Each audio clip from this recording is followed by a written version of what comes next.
Príncipes de saia, aqueles que desafiaram a monarquia. Se você acha que a realeza sempre seguiu padrões rígidos de masculinidade, pode esquecer essa ideia. A história está cheia de nobres que desafiaram as expectativas da época e, em alguns casos, faziam isso com muito estilo. Imagine uma festa aristocrática do século XVIII. Perucas altas, vestidos bordados, joias reluzindo sobre a luz de velas, e no meio disso tudo, um príncipe usando um espartilho e um vestido de seda, maquiado melhor do que qualquer duquesa. E o mais surpreendente, muitas vezes ninguém via isso como um grande escândalo, porque, ao contrário do que muita gente pensa, se vestir com roupas femininas não era apenas um capricho passageiro ou uma brincadeira de baile de máscaras. Em algumas cortes europeias, era quase parte do protocolo social. Alguns faziam isso por diversão, outros para desafiar normas e, em certos casos, como uma expressão de identidade. E não pense que esses príncipes eram apenas figurantes da história. Alguns estavam envolvidos em conspirações, assassinatos e escândalos. Oi, coroados e curiosos, eu sou a Steph e hoje vamos explorar um lado pouco falado da nobreza. Príncipes que quebraram as regras de moda e às vezes da moralidade da época. Alguns foram celebrados por isso, outros pagaram um preço alto, mas todos deixaram sua marca na história. Então pega o seu chá, o café, se ajeita no trono ou no sofá mesmo e vem comigo. Vamos mergulhar nos bastidores mais extravagantes da realeza. Vamos começar com o Russo, que foi ícone do crossdressing e responsável pela morte do Rasputin.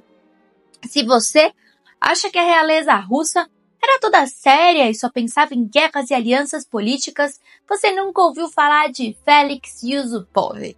Esse príncipe não era só um dos nobres mais ricos e excêntricos do Império Russo, mas tinha um gosto peculiar por roupas femininas e assassinatos históricos. Mas calma, vamos por partes, porque a vida desse cara parece mais um roteiro de filme de espionagem misturado com alta costura. Félix Yusupov nasceu em uma das famílias mais ricas da Rússia czarista. E quando eu digo rico, eu quero dizer nível Elon Musk da nobreza russa. Sua família possuía palácios luxuosos, coleções de artes valiosíssimas e minas de diamantes que garantiam uma fortuna imensurável. Se os Romanov eram a família real oficial, os Yusupov eram praticamente a realeza das finanças. Mas o Félix não era apenas um herdeiro mimado que gostava de gastar dinheiro. Ele era bem excêntrico. Desde jovem, ele usava roupas femininas e se apresentou em cabarés lá em São Petersburgo vestido como mulher. Ele não fazia isso apenas como uma brincadeira, mas sim como parte de sua identidade e estilo de vida. E detalhe, ele arrasava. O Félix se vestia com tecidos luxuosos, usava perucas estilosas e dominava a maquiagem melhor do que muito influencer de beleza hoje em dia. Aliás, fica aqui a pergunta. Quantos nobres da época você acha que sabiam fazer um delineado gatinho perfeito? Porque ele sabia. Mas, enquanto algumas famílias nobres teriam surtado com esse comportamento, os Yusupov meio que fecharam os olhos. Sabe aquela coisa de deixa o menino, ele tá se divertindo? Pois é, ele era o caçula da família. E aparentemente ninguém via problema em seus hábitos excêntricos, contanto que ele continuasse seguindo suas obrigações como príncipe. Aliás, pausa rápida para um paralelo moderno. Se o Félix vivesse hoje, seria uma estrela do TikTok desfilando looks extravagantes e viralizando com Get Ready With Me versão nobre russo. Porque, convenhamos, ele tinha tudo para isso. Mas, voltando, apesar do seu gosto pela moda feminina, o Félix também era um cara carismático e envolvente. Ele era conhecido por sua beleza andrógena e chamava atenção onde quer que fosse. Muitos aristocratas e personalidades da época se encantaram com ele, e seu círculo social incluía alguns dos personagens mais influentes da Rússia pré-revolucionária. O próprio Félix admitiu em suas memórias que frequentava clubes gays em São Petersburgo e Londres e que se vestia como mulher em algumas ocasiões para explorar sua identidade e desejo. Porém, como muitos aspectos da sua vida pessoal, os relacionamentos com homens permaneceram envoltos em mistérios e boatos. Mas não pense que a vida dele foi só luxo, vestidos e fofocas aristocráticas. Ele também estava envolvido em um dos crimes mais famosos da história russa, o assassinato do Rasputin, aquele místico que influenciou a família Romanov. Basicamente, o Félix e um grupo de nobres decidiram que o Rasputin precisava morrer. O motivo? O monge tinha uma influência enorme sobre a czarina Alexandra e, segundo os conspiradores, estava levando a monarquia russa à ruína. Então Félix bolou um plano digno de novela mexicana. Convidou Rasputin para um jantar na sua casa, serviu bolinhos e vinhos supostamente envenenados e ficou esperando o cara cair duro. Mas surpresa, Rasputin comeu e bebeu como se nada tivesse acontecido. Agora, aqui vai um detalhe interessante. Por muito tempo acreditou-se que o Rasputin era imune ao veneno ou tinha uma resistência sobre-humana, mas estudos modernos sugerem que ele pode nunca ter sido envenenado de verdade. Isso porque a autópsia não encontrou traços de veneno no corpo. Então pode ser que o Félix e os conspiradores tenham inventado essa parte para fazer o crime parecer mais impressionante. Mesmo assim, o veneno não foi necessário, porque o Rasputin depois levou vários tiros naquela noite. Após ser baleado, ele caiu e os conspiradores, achando que ele estava morto, foram comemorar. Mas quando voltaram para ver o corpo, ele ainda estava vivo e tentando escapar. Foi só depois de mais tiros e pancadas que ele finalmente morreu de vez. Mais ou menos, né? O corpo foi jogado no rio Neva e Félix ficou conhecido como um dos assassinos do místico mais controverso da Rússia. Enfim, aí depois da Revolução Russa, o Félix e sua esposa Irina Yusupova fugiram do país e se exilaram na Europa. Mas, ao contrário de outros nobres que tentaram viver de forma discreta, ele continuou sendo excêntrico e dramático. Em Paris, ele manteve sua influência na alta sociedade e era conhecido por seu gosto refinado, frequentando círculos de moda e da cultura. Em 1932, ele processou a MGM por terem feito um filme sobre o Rasputin sem sua autorização. Venceu o processo e ganhou uma indenização gorda, porque, claro, ele nunca fazia nada sem causar impacto. Ele viveu até os anos 60, mantendo sua fama de aristocrata excêntrico e sendo lembrado pelo assassinato do Rasputin e também pelo seu gosto refinado por roupas femininas. E aqui a gente tem uma fofoca. Existe uma suposta história dele com o Eduardo VII da Inglaterra, o filho da Vitória. Dizem que quando ele viajou pela Europa e teve contato com figuras da nobreza, o rei, na época, era príncipe de Gales e teria demonstrado interesse pelo jovem príncipe russo. Mas não há provas concretas disso. É importante lembrar que o Eduardo VII morreu em 1910, quando o Yusupov tinha apenas 23 anos. Então, se houve algum encontro, aconteceu antes disso.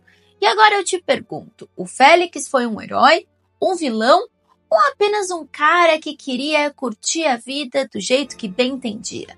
Seja qual for a resposta, uma coisa é certa. A Rússia czarista jamais teve outro nobre como ele.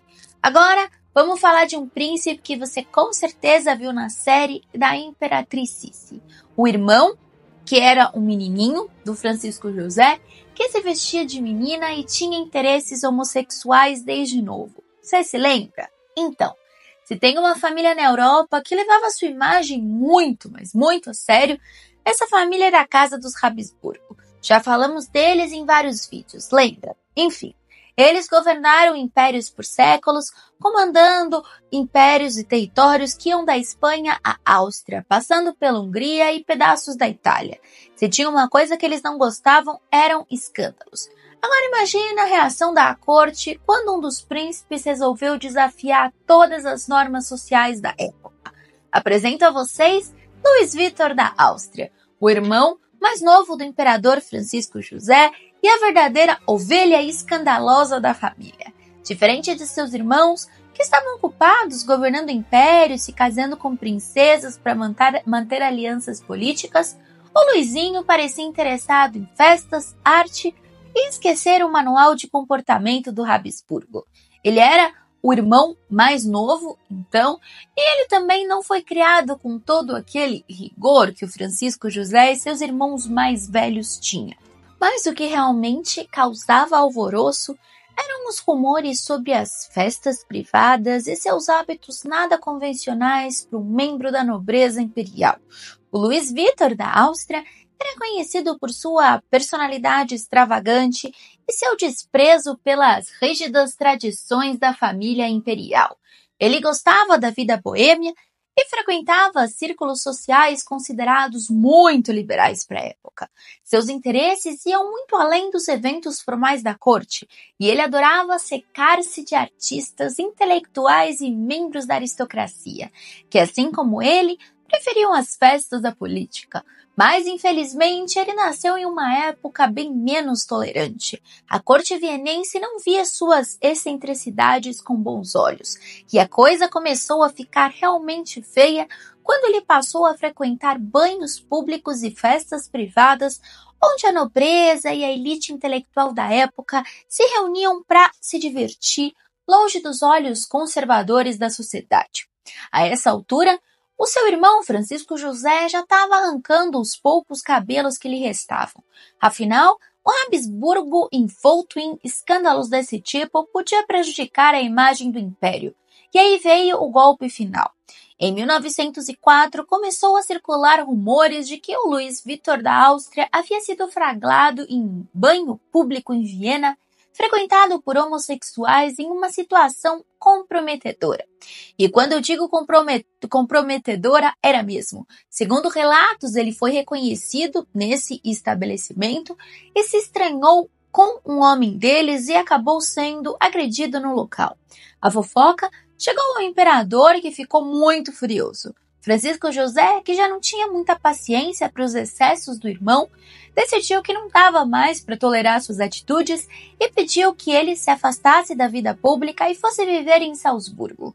Isso não significava um exílio formal, mas na prática ele se tornou uma figura mais invisível dentro da família imperial.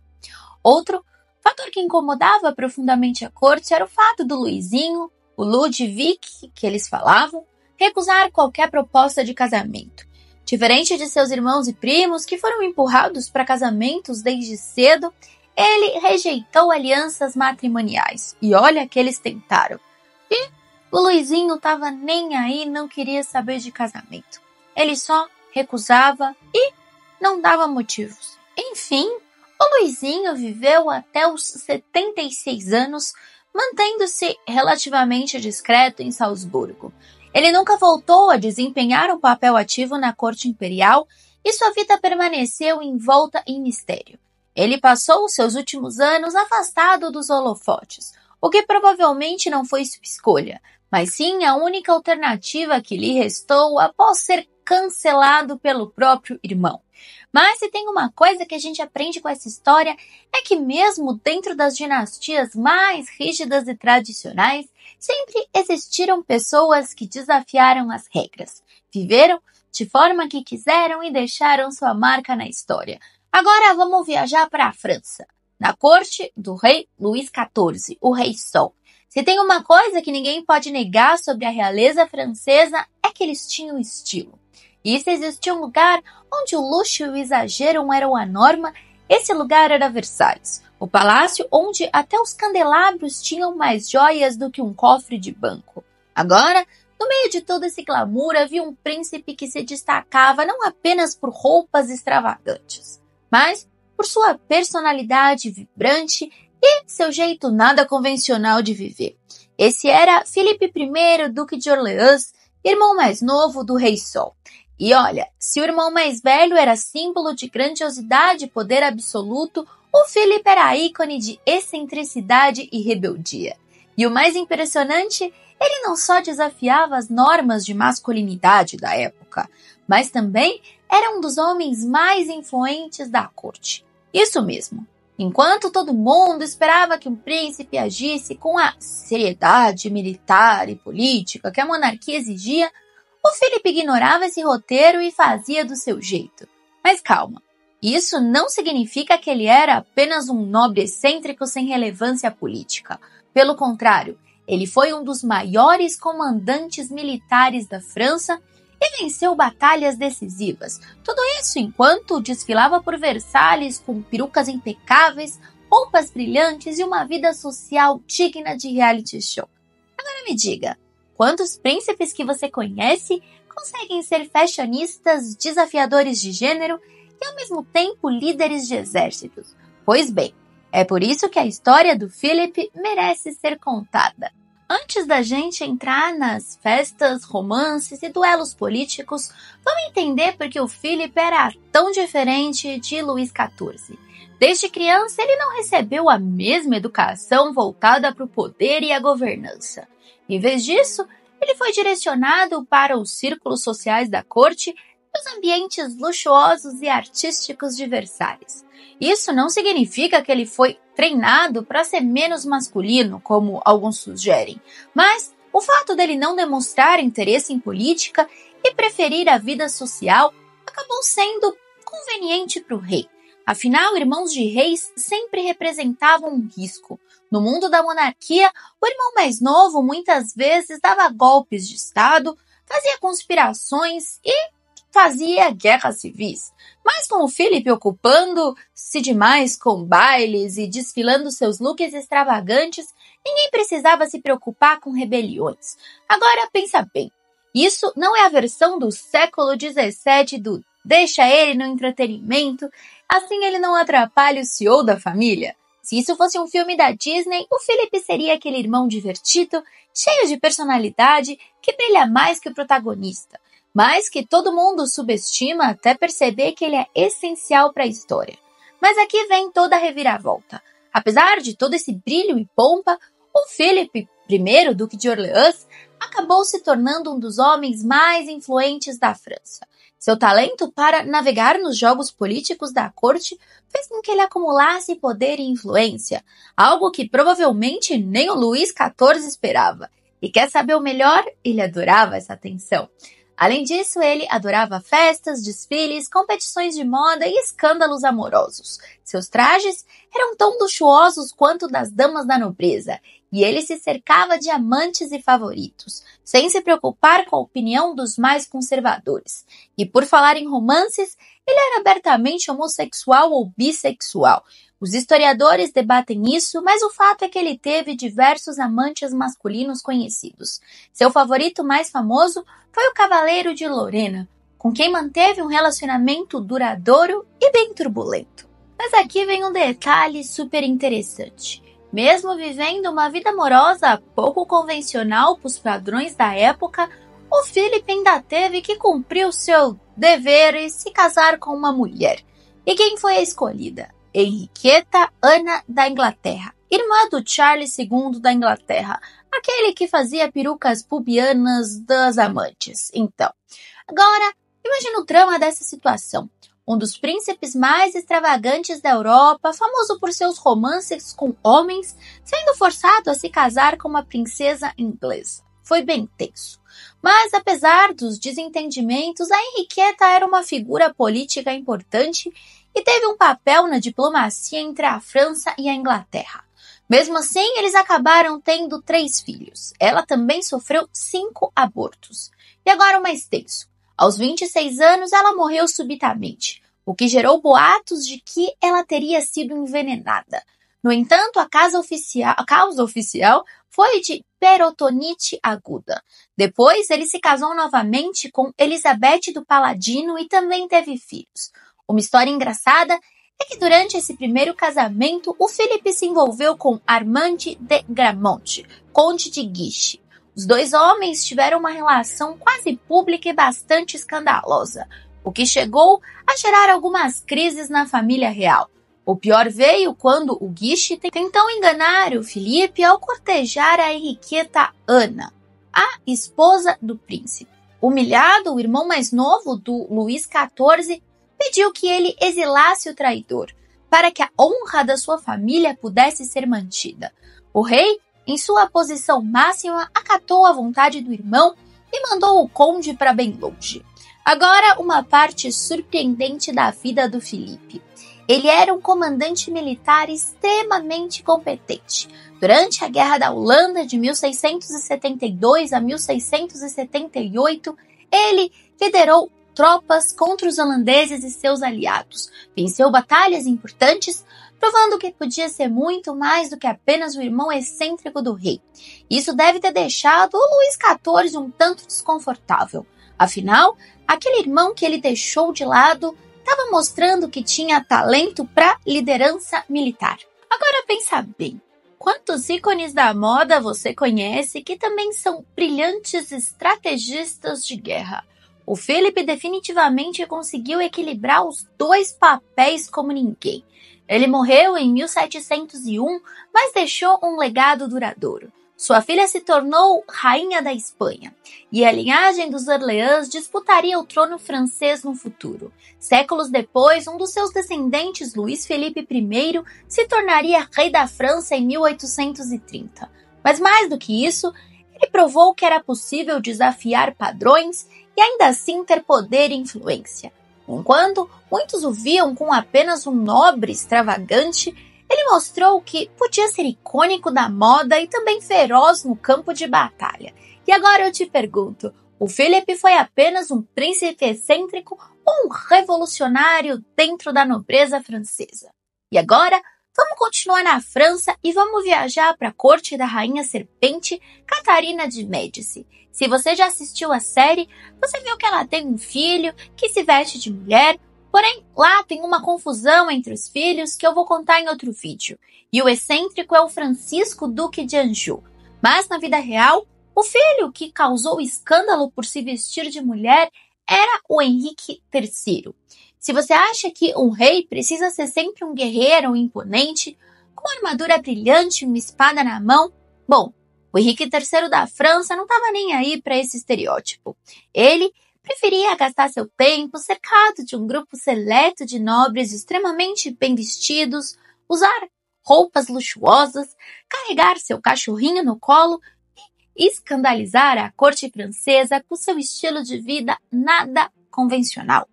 Agora, antes que você pense que ele era só mais um aristocrata excêntrico, vale lembrar, o Henrique III foi o rei da França em um dos períodos mais turbulentos da história europeia. Ele governou em meio às guerras de religião. Teve que lidar com traições e conspirações e ainda assim arrumou tempo para chocar a nobreza com seus gostos extravagantes. Mas afinal, ele era um visionário, à frente de seu tempo, ou um monarca incompreendido? Vamos mergulhar na história desse rei que deixou Versalhes de queixo caído. O Henrique III nasceu em 1551, como eu comentei, filho da lendária Catarina de Médici, a mulher que praticamente reinventou a arte da manipulação política na França. Ele não era o herdeiro imediato do trono. Na verdade, ele só se tornou rei da França quando seu irmão mais velho, Charles IX, morreu sem deixar herdeiros.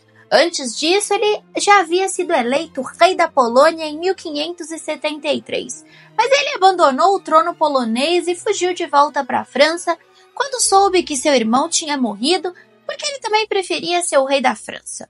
Mas o desafio que esperava o Henrique não era nada simples.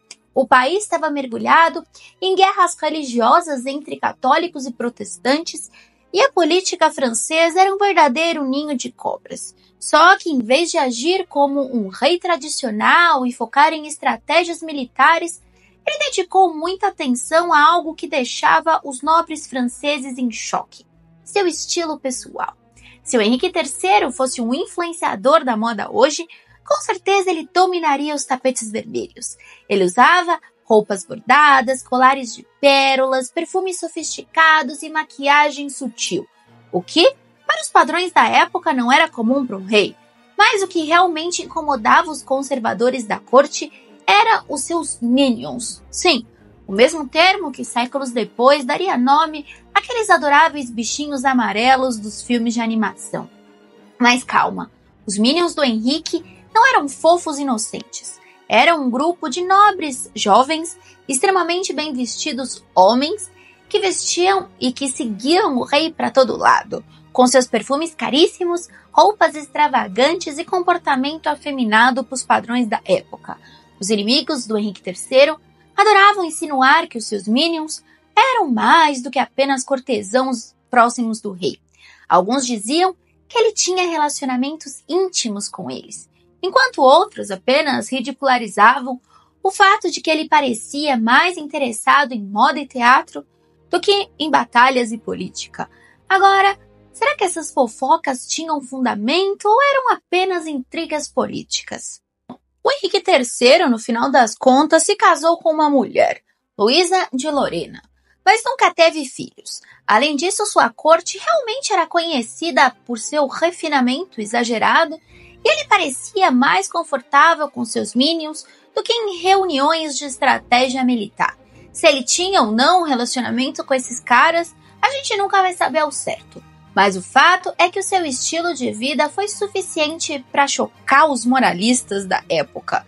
Mas nem só de luxo e polêmica foi feita a vida do Henrique III. No final do seu reinado, ele se viu completamente cercado de inimigos. Ele precisou enfrentar os protestantes de um lado, católicos ultraconservadores do outro, e uma guerra contra o seu próprio primo, foi Henrique de Navarra, que se tornaria Henrique IV da França, e foi casado com sua irmã, Margaret de Valois, mais conhecida como Rainha Margot. Enfim, infelizmente em 1589 ele foi assassinado por um monge fanático chamado Jacques Clemente, que esfaqueou o rei enquanto ele estava em seus aposentos no Château de Saint-Cloud. Agora vamos ser sinceros, não é todo dia que um rei francês é assassinado por um monge fanático. Isso mostra o nível de tensão política que o Henrique III enfrentava. Mesmo assim, antes de morrer, ele teve um momento de grandeza. Nomeou o primo Henrique de Navarra como seu sucessor, garantindo que a monarquia francesa não desmoronasse em meio ao caos. Hoje, olhando para trás, fica a dúvida. Ele foi um rei fraco, escandaloso ou um homem à frente de seu tempo, que não teve medo de ser quem realmente era? Enfim, se tem uma coisa que a gente aprendeu hoje, classe, é que a história da nobreza não era só sobre coroas, guerras e alianças políticas. Muito pelo contrário. No meio de toda essa pompa e formalidade, sempre existiram figuras que quebraram as regras, desafiaram padrões e, claro, deixaram as cortes em puro choque. E aí chegamos à grande questão. Essas histórias eram reais? Ou apenas fofocas palancianas exageradas para desmoralizar inimigos políticos? Porque, convenhamos, essa tática de atacar figuras públicas com rumores escandalosos não morreu com reis e rainhas da Europa e naquela época. Se, naquela época, a fofoca se espalhava nos corredores de Versalhes ou nos salões de São Petersburgo, hoje ela corre solta no X, nas manchetes sensacionalistas e nos grupos dos tios de WhatsApp. Talvez o mundo tenha mudado menos do que a gente gosta de imaginar.